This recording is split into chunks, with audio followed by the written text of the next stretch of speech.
Assume that the random variable x is normally distributed, with the mean 50 and a standard deviation of 7. Compute the probability that x lies between 56 and 68.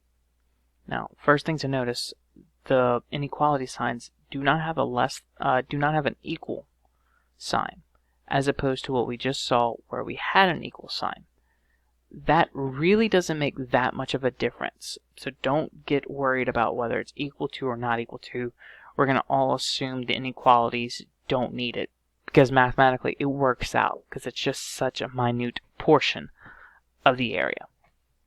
So what we're going to do, we're going to draw a picture so we can see what we're looking at. So we have the normal curve.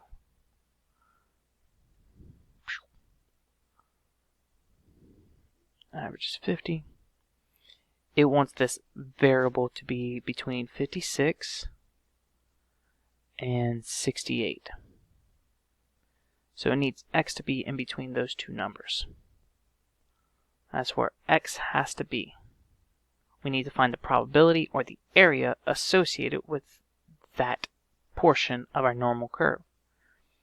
So for this problem, our upper bound and lower bound actually have numbers, right? Our lower bound is where we start.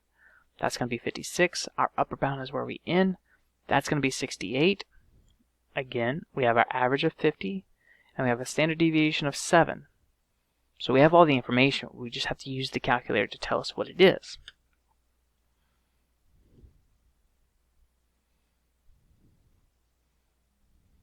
So second button, vars, normal CDF, lower bound is where we're going to start, 56. Upper bound, 68, that's where we end. Our average, 50, and our standard deviation, 7. We hit enter, and that's the probability. That's the area associated with getting some random variable x in between those values of 56 and 68. So the answer,